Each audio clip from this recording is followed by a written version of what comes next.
Okay, this is Rapunzel, Chapter 1. The carpenter and his wife. Once upon a time, they loved the carpenter and his wife more than anything. They wanted a child of their own. At long last, their wish came true. The wife was going to have a baby. From the second floor window of their small house, the wife could see into the garden next door. Such fine fresh rows of plants, flowers there were, but no one dared to go over the garden wall to see them up close, for the garden belonged to the witch. One day, the wife was looking down at the garden from her window. How fresh looking were those big green heads of lettuce. It is just what I need to eat, said the wife to her husband. You must go get me some. But we cannot, said the carpenter. You know as well as I do that the garden belongs to the witch who lives next door. If I cannot have that lettuce, said the wife, I will not eat anything at all. I will die. What could the carpenter do? Like that night, he climbed over the garden wall with very quiet steps. He took one green head of lettuce. With more quiet steps, he went back over the garden wall. His wife ate up the lettuce right away. By eating the lettuce only made her want more. If she could not have more lettuce, she said there was nothing she could eat at all. So the next night, the carpenter climbed back over the garden wall. He picked up one more head of lettuce. All at once came a loud voice. Stop. What do you think you are doing? I'm getting the lettuce from my wife, said the carpenter. You thief, yelled the witch. You'll pay for this. Please, said the carpenter. My wife is going to have a baby. She saw your lettuce and wanted it very much. Why should I care about that? Shouted the witch. I'll do anything, said the carpenter. He thought, maybe I can build her something. You say you'll do anything, said the witch. Yes, he said. Fine, said the witch. Here's the deal. Go ahead and take all the lettuce you want. Your wife will have a baby girl, and when she does, the baby will be mine. What? Said the carpenter. I would never agree to that. You already did, said the witch, and she laughed and he will laugh. Chapter 2. The Tower. Soon the wife had a baby girl, just as the witch had said. To keep the baby safe from the witch, the carpenter built a tall tower deep in the woods. He built stairs that led up to the room at the very top, a room with one window. He and his wife took turns staying with the baby. But the witch had a magic ball. The ball showed her just where the baby was at the top room of the tower. One day, when the carpenter and his wife were both in the house, she cast a spell over both of them. They fell into a deep, deep sleep, and at once the witch went to the tower. At the top room, the witch said to the baby, I will call you Rapunzel, for that is the name of the lettuce that brought you to me. Now Rapunzel, you are mine. But the witch did not know how to take care of a baby. Rapunzel grew into a child, and the witch did not even know how to cut her hair. The girl's blonde hair grew long and longer every day. All the witch could do was keep the child locked in the room at the very top of the tower. She told the girl that the world was a very bad place. That was why she could not leave the tower. As she grew up, many times Rapunzel said to the witch, there is nothing here for me to do. Why must I stay in this tower all the time? I'm so sorry about that. And the witch shouted back, I already told you so many times. The world is a very bad place. Now go, comb your hair and be quiet. But is it really so bad out there? Sometimes I hear people laughing down below. Rapunzel would say sometimes. At such times the witch would yell, how many times do I have to repeat myself? Don't listen to anything you see or hear out there. The world is much worse than you think. You will stay in this tower forever, Rapunzel, so get used to it. On her 12th birthday, said to the witch, I do not care what you say anymore. I am so tired of staying here alone all the time. When you are gone, I will chip away at the door, and I will make a hole.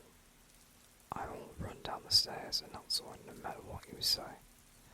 Think again, said the witch with a balance. She made all the stairs and the tower fall down. She made the doors close up, and there was no way for Rapunzel to escape.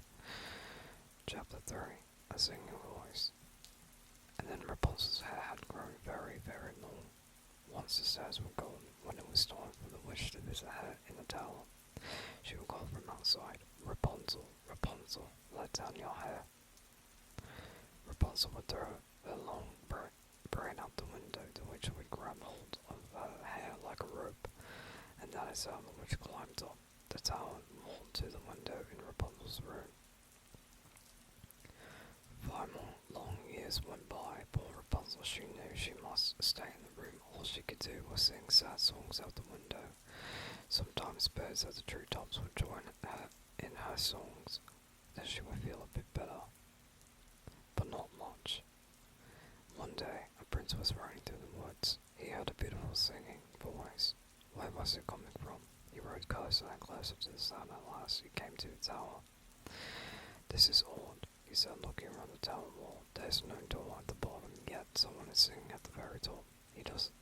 How does anyone get in and out of there? Each day, the prince came back to the town. There was something about that voice that pulled him back. It was a young woman singing at the top. Could he ever meet her? One day, when the prince rode up, he saw an old woman standing below the tower. He jumped behind a tree to hide. It was a witch. He heard her call out, Rapunzel, Rapunzel, let down your hair. A long, blonde braid was thrown out from a window at the very top. The old woman grabbed onto the braid, and she climbed the wall to the window at the top of the tower. Aha, said the prince, so that's how it's done. He waited. After a bit, the braid was thrown from the window again. The witch climbed back down the tower wall, and she laughed. The prince waited. He stepped up to the tower, and the voices sounded so much alike. The witch, as he could, he called out, Rapunzel, Rapunzel, let down your hair. In the moment, the same long braid came up the window and worked. But the prince, he climbed up the tower. You can be sure that Rapunzel was very surprised to see the prince climb into a window. She had never seen a person up close before, other than the witch, and never a man. Who are you? She said in fear. Don't worry, said the prince. I am a friend. But I don't know you, said Rapunzel. I feel as if I know you, said the prince, since I've heard you sing songs from up here day and after day. You have a beautiful voice, and I love it when the birds sing with you too. With you too.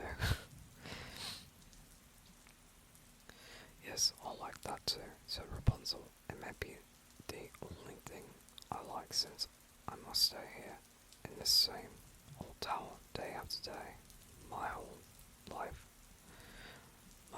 long. Rapunzel told the prince about the witch. She told him that since the world was such a very bad place, she must always stay in the tower room. But the world is not as bad as she says, said the prince. He told Rapunzel about flowers and festivals, games and gardens. He told her about puppies and bottles, strawberries and secrets. Many hours went by. At last Rapunzel said he must go. The witch may come back at any time. Very, very well, said the prince, but I will be back tomorrow. Rapunzel threw a braid out the window, and the prince climbed down.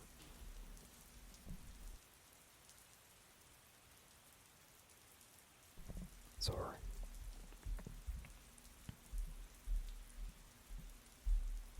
The next day, the prince climbed back up to Rapunzel's room. He said, I have a surprise for you.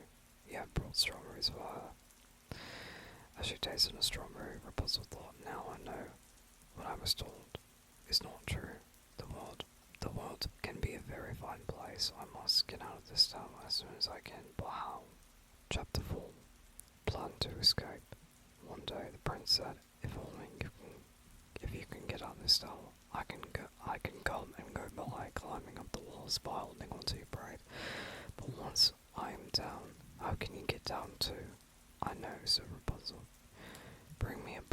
silk. Each time you come, I can weave the silk into a ladder. The silk fills up, so small that one won't see it.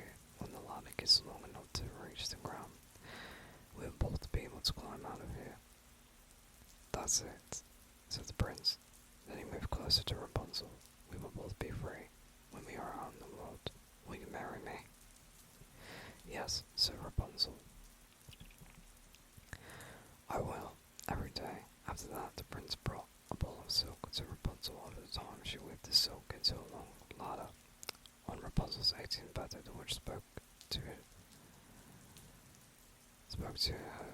in a short voice. Before you open your mouth this time, said the witch, know this, I'm sick and tired of hearing you talk about how alone you are in the tower all the time.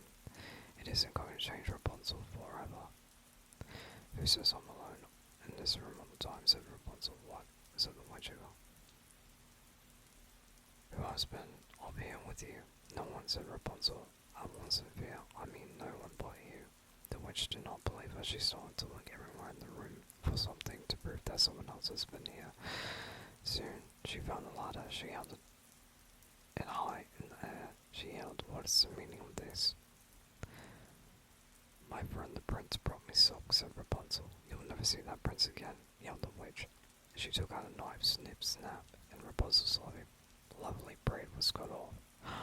Oh no. Holding the braid in one hand, the witch laughed an evil laugh. With the stroke of her magic, Rapunzel was cast away to a far away desert.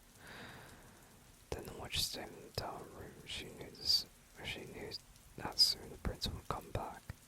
Chapter 5, The Last Climb. The witch did not have to wait long. Soon the prince was calling at the bottom of the tower in a voice that was supposed to sound like her own. Rapunzel, Rapunzel, let down your hair. So that's how we did, thought the witch. Holding tightly to one end of the Rapunzel's braid, she threw the braid out the window. The prince took hold and climbed up. When he got to the window, he was surprised to see the witch. Where is Rapunzel? He called out. What have you done with her? You will never see your Rapunzel again, yelled the witch. The witch pushed the prince so hard that he lost hold of the window. Down he fell. The prince landed on some bushes below that helped with the fall, but the bush had sharp thorns. Some of the thorns went into his eyes. The prince was blind. Chapter 6, The Desert. For 2 years, the poor blind prince wandered the world, looking for Rapunzel. From morning to night, he called for her, but it was no use. At last, he reached the desert. One day, he heard a beautiful voice singing. Oh, he thought I know that voice. It was his dear Rapunzel. He went closer and closer to the voice he knew as well. My prince, called Rapunzel. When she saw him, the two of them hung tightly. Tears of joy fell into the eyes of the prince. All at once, he can see again. And what happened next? Well, I'm sure you can guess. The prince and Rapunzel went back to the kingdom where the prince lived. They were married as soon as they could. The prince became king of the land and Rapunzel became queen. The two of them lived happily ever after. The end.